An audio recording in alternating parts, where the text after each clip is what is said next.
Melt and pour soap's not real soap. Eh.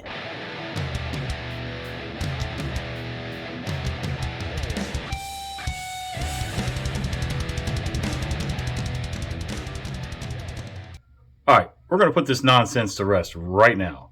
And this particular brand of nonsense that I'm talking about right now is the argument between cold processors, hot processors, melt and pour people, mostly between people who start from scratch with sodium hydroxide, raw oils, yada yada, and the melt and pour crowd. This is one of the dumbest arguments I've ever seen in my life. And honestly, I fell into this trap early on when I started making soap too. If you've been around soaping for more than 2 days, I'm sure you've heard this phrase. Melt and pour soap's not real soap. Eh. And hey, I have made that statement in the past. It's been a long time, but I did make it. I was an idiot. Here's why. Yes, there are some synthetic melt and pour soaps, which would not be soap. We all know that. If you didn't use some sort of lye, sodium hydroxide, potassium hydroxide, yada yada, to make your soap, then it's not real soap. It doesn't mean it won't clean you. It doesn't mean it isn't pretty. It doesn't mean that it doesn't work well. It doesn't mean it's going to eat your skin off or dry you out. It just means that it's not, by the true definition, soap. The rest of the time, most melt and pour soap that you buy has been made the traditional way, and then some additives put in to make it so that you can cut it up, melt it, and pour it into cool little molds and make designs and get, crisp colors. And there's honestly some things with melt and pour that I believe you can do better than you can with traditional soap made from scratch, the way we make it. At least easier. It doesn't diminish the quality of the soap at all. Now, it's up to you to buy a quality melt and pour soap. With that being said, that's what I tried to do. Yup, I went out and bought some soap. Well, I lied. I went online and bought soap and had them bring it to me. So I went on to Bulk Apothecary. It looks backwards to me. Hopefully it looks right to you. Anyway, this is their brand of regular melt and pour opaque soap base. This stuff here was made just like a lot of other true commercial soaps. Makes it nice and hard, but you can chop it up, melt it. That's the biggest difference. Whatever additives they use, and I can't even pronounce half of this stuff, but there's good reviews on this soap. Never seen anybody have a problem with it. I like Bulk Apothecary and their stuff, most of it. Not everything's going to be my cup of tea, so But this is the FIC white all natural 1 pound blocks. I bought, 12 pounds just to see, play around with.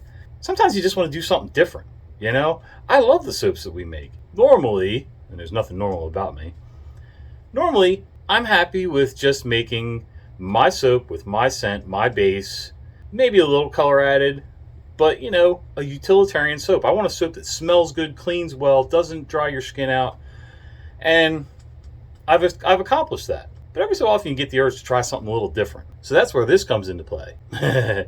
Trust me, it really is a skull mold. It doesn't look like it now, but hopefully it'll look like it when I pull the soap out, if I can get it out. There's not a lot of room to push it out. I saw somebody use one of these for candles and it worked really well. So I don't know, man. We're gonna try it. What the hell? All right, I went a little out of order with the stuff in this shot. Yeah, you got the Uncle John's mug there, the coffee mug. That is what I'm mixing my brown oxide pigment powder in. That's a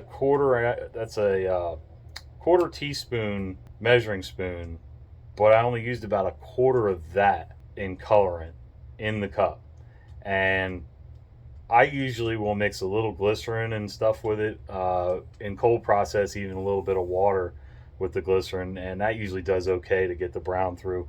Yeah, melt and pour soap doesn't like water, so we're going to use glycerin and a little bit of the alcohol that's in that brown spray bottle. The big jug is the glycerin, small brown bottle is our spray bottle of alcohol.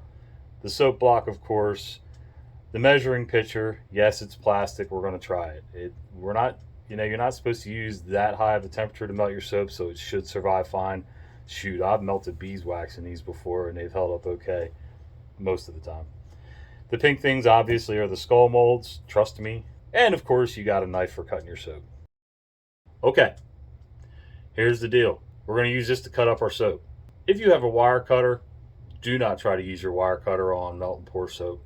I did try that once a long time ago and busted my wires. Use a knife.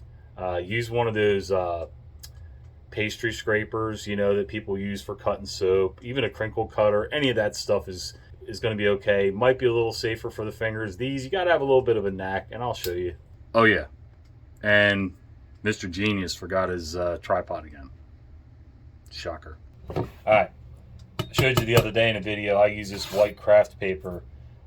You can get it at, I get mine at Sam's Club, 18-inch roll. Got a bracket up there, you know, where it's hanging so I can pull it out, cut it, and throw it on the counter. Helps with cleanup. I mean, it doesn't solve everything, but it's nice, you know, after a couple batches, I can just wrap it up, throw it out, wipe around the counter. It's just less glop on the counter. So, let's see how this goes. It's been years since I've tried this. Oh, easy. Now notice I'm keeping my fingers out. Keep your digits away from here. Don't curl your hand under and all that mess. Now that I've cut it in half once, I will get rid of the plastic. Trust me, it's easier than peeling it first. Oh, static. Let's see, somewhere here. And I did wash my hands before I started messing with this. I don't think it'll mold up just from me touching it, but who knows. Alright, I like to cut my chunks really small because, I don't know, I'm anal about the way they melt, but try to get them consistent-ish. Because it will melt a little better, a little more evenly in your container. So, just like cutting veggies, I guess, sort of. Soaked veggies.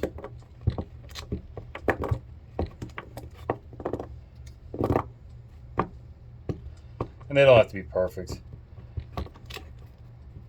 You're just trying to make it easier to melt. Get a little bit more uniform melt so you don't have to like melt it for so long. From what I understand, again, it's been years, but from what I understand, you want to do it in like 30-second bursts in the microwave.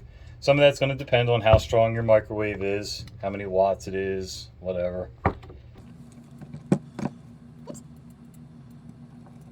And as you can see, I'm a little awkward with this stuff sometimes. Alright, let's finish dicing these up.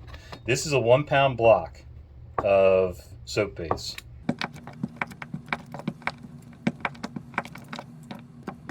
And I measured these molds at just over 8 fluid ounces of liquid each. So that's 16 fluid ounces. I don't know if this is going to work. We're going to test it right now. So we're going to put our scale here. Put this, our melting container on there. Turn it on. Make sure it's tared. And from what I understand, it's supposed to be 31 grams of soap base, roughly, per fluid ounce of mold volume. I don't know how true any of that is. Like I said, I haven't done this in years, and when I did, I over melted, and yeah, it was a mess. So for 2 molds, roughly, that should be just under 500 grams. So let's make sure this is set for grams. And let's see where we end up with a 1-pound block. Of course, I could have just looked at the label. I'm an idiot. Nope, it says 1 pound. It doesn't give the metric. Oh boy, we're over 100 grams already. It might be just about right. And then you got to figure you're going to put some fragrance in there, most likely anyway. And 466. So 466 grams. I think that's going to be okay. With a little bit of fragrance in it, a little bit of glycerin and alcohol from the colorant, I think we'll be okay. So let's just go with it. 30-second bursts. Okay, while that's doing its first 30-second burst, we're going to go ahead and mix our color. Again, haven't done it like this. 30 seconds is fast. Again, I haven't done this in years, and when I did do it, I really didn't do it right. I was just kind of flying by the seat of my pants. So I'm trying to follow in the footsteps of other people who do melt and pour, who have experience. And I sort of picked up a few things here and there from other people, and hopefully, itchy nose. So hopefully I'm doing it okay. I'm trying to keep everything clean, and we'll see. All right, get the knife out of the way. This is what I'm using. This is from Crafter's Choice. It's the matte brown oxide pigment powder. Love this stuff. It's always worked well for me. I have a couple colors in this particular type of powder, like the matte forest green and some neon powders, and I like them. I'm not a big color guy. I like just a little hint of color in my soaps normally. I don't get into swirls. I told you I'm lazy. But I also don't want the soap to be so pretty that people don't use it. I'm a type of guy that I'm very utilitarian in that way. Use the dang soap. Now, the one thing I read about mixing the oxides, let's put the alcohol spritz in first and then the colorant. Well, colorant's already in there. So, just a couple spritzes. I don't know. Again, your guess is as good as mine. Unless you know what you're doing with melt and pour, and then you can tell me. I'm going to try to go just a little bit. So that's maybe half a teaspoon worth just by eyeballing it. Yeah, I'll use this. What the heck? It's already got coloring on it. And they say to do this to make sure there's no lumps first. And what I'll do is I'll pour soap base, scented soap base into this to try to mix it again and then back into the main pitcher. Well, that worked like a champ. There's not one lump in there. The alcohol and glycerin definitely helps. All right, so the color's mixed. So far, so good. I try to stay somewhat organized and neat as I go. And I also read, especially molds with a lot of detail in them, like, I don't know how well you can see. Probably not. Like around the teeth and stuff like that. There's a lot of little details in there. So I read that somebody said to spritz a little bit of your alcohol in there right before you pour. So I'll try it. I'm at the mercy of everybody online, so hopefully this goes well. I mean, it's not like I've ever made myself look stupid before, right? All right, first 30 seconds down. Nothing. All right. Another 30 seconds. Okay, a little better. Now, I've read a couple different things online where some people will say, just let it sit for a couple minutes and then, shoot it for 15, 20 seconds. Some people say to wait just to see how much it does melt. I mean, you don't want to overheat it. It will cause a ton of bubbles, yada, yada. But do you guys stir yours? Like when it starts to melt like this, it finally starts to move and melt. Do you stir it and then put it back in? Or do you just leave it and then if it looks like it needs a little more, just hit it again? Let me know in the comments down below. All right, I'm gonna hit it for another, 15 seconds. So that was 30 seconds, and 15 seconds. And I think I'm gonna stop at that for a minute and just see. I mean, it's warm enough, it might melt. So I'll just keep checking it and stirring it and checking it and stirring it. I'm gonna push my luck. I'm gonna go for the other 15 seconds. So we'll just keep this here on the counter and keep checking it, see how the lumps are making out. That's what it was. It just dawned on me. Another reason they said to spray alcohol into your silicone before you pour was it helps take care of some of the air bubbles as they're being poured in. And then, of course, when you're done, you spritz the surface that's exposed with a little bit of alcohol. Yeah. Again, it's all guesswork for me right now, so we'll see. So really, this is new territory for me. So I'm hoping by me doing this as a newbie / awkward person, whatever, but not afraid to try things, will, in the process of me learning, teach you something if you're new to this. Yeah, it's still a little lumpy. I think I'm gonna do a few more seconds. I'll do maybe 10 this time. All right. It looks like it's melted enough. I think so. It got a little skin on top, so I don't know. I'm not sure what that means. I had to walk away because I had a customer. So let's do this before we melt any more or do anything. All right, I'm going to pour some of this soap base into the colorant that we mixed. like I got a mouse in my pocket. Anyway, nope, it was a lump in there. I'm gonna have to reheat this just a touch, I think. And I don't want it to be too brown. I just want it to be like, I don't know. I used to get into like digging up fossils, skulls, bones when I was a kid, and yeah, it was creepy. And they always had this white, making a mess, this off-white color to them. So that's kind of my goal here, but I may have used too much. But a brownish tan won't be bad. It'll be all right. By the way, one thing you didn't see on camera, I had done that weight. I found another chunk of soap hiding under the knife. It was stuck on the knife. So, yeah. And so, yeah. That's as much brown as I want. It's actually more than I wanted, but all right, I'll set that there for a minute. I'm gonna spray a little alcohol in here, see if I can get some more of this soap batter out so I don't waste any of it, hopefully. That may be a mistake, but if it is, oh yeah, that was not a good move. All right, I'm not using anything that's in that cup right now. It got an immediate skin on it as soon as I did that. So, bad idea. I get them all the time. All right, I am gonna heat this just a little bit. So, we'll see. All right, I just did 10 seconds. That's where I'm gonna leave it.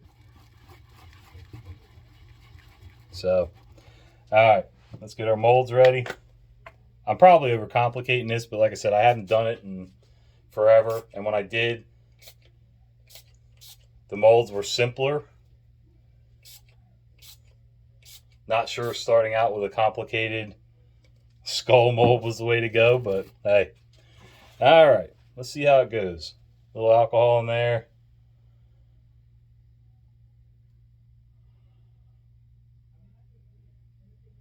Not sure pouring fast or slow makes a difference. If there's bubbles, there's bubbles. But I'm going to stop short just to make sure that both of them get the equal amount.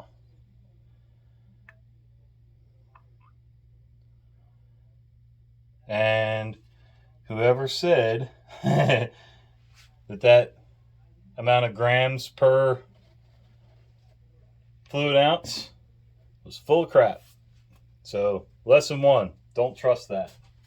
So here's what we're going to do. We'll see. I don't know if I can be fast enough to do it or not. I'm going to eyeball and guesstimate. Because I'm not going to let these first 2 soaps go to waste, even if they look stupid. We're going to learn together.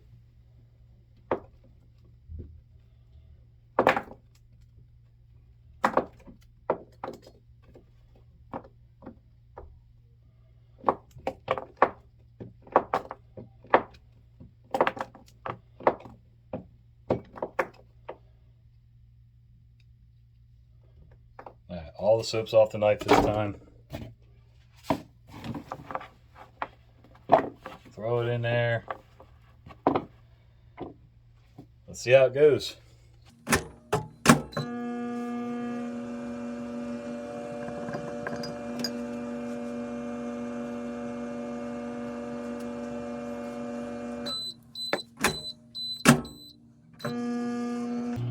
Somebody said if you were going to pour, like if you were pouring layered soaps and it was still somewhat fresh to spray alcohol, I'm probably going to goof it up doing this.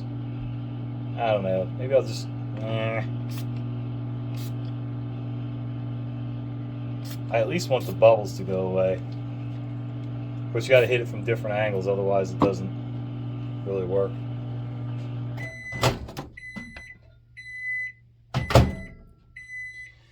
You know what else I didn't do? I didn't scent it. Moron. For this, I'm just using about a half a fluid ounce of fragrance. I already know I'm making a mess, so we're just going to go for it. You're learning from my mistakes. Okay, that could be cool. It sort of did almost a half-ass swirl under there. So I brought it right up to the top. There's just a little tiny bit in there. So eyeballing it wasn't too bad. And then we'll do our... So there we go. I spritzed it with some alcohol. It's still a little weird, but we'll see how it turns out. And I overpoured it too, so whatever bubbles are right in here. And this sits down on the surface, so hey, worst case scenario, I take my knife, shave them off. It did sort of a swirl in there. It's not deep. It's not like a real defined swirl, but of course you can't see any of it because of this stupid light. But well, we'll let them set up and come back. Okay, so it's been about an hour and a half since I poured these. Got a little bit of weird, see the bubbles and texture, and I think that's because I threw the fragrance in last minute and then tried to mix it in the mold, and we'll see how the rest of it looks. If it's just on the bottom like this, I don't care. Who's going to see it? And I'll do better as I learn, but my patience isn't doing very well today. I want to peel them out, and everybody says you should let it sit 4 to 6 hours, but I don't know, man. It's getting the better of me. It is still a little damp in there, but it's like everything's solid-ish. But you can see where every once in a while I just kind of do one of these numbers and just peel the edge back gently and let a little air down in there. I don't know. I think I am going to let them sit a little bit longer because I'm going to have to push pretty hard to get these out of that small hole and flex this silicone. But yeah, I've started playing around with just kind of pulling it back away from the edge just a touch. So I'll keep you posted. I'm hoping to be able to do these before I go home. Otherwise, I'll take them home and film it for you there. Okay, so it's been about 3 minutes since I just talked to you. We ain't waiting 4 to 6 hours because I'm like a little kid. I can't wait that long. So I went ahead and unmolded one. I don't know. I should have done it on camera, but I didn't. I got edgy, wanted to do it. Here is the finished result. Try to ignore the crappy sealing job. But there it is. There's our skull. And you'll get to see the other one in a second too. So I ordered bags that were too small, heat sealed bags. So I took 2, cut them open, made a bigger bag, and of course the way it lays out, the seam goes right up the middle of his face. But I wanted to get it sealed so that it didn't keep sweating and everything. But dude, I am happy. I am very happy so far. So let's unmold the other one together. All right, and you can see it's plenty hard. So basically just give it a nice little stretch. Do the same thing on the front end, and I'm going to peel this crap off right here.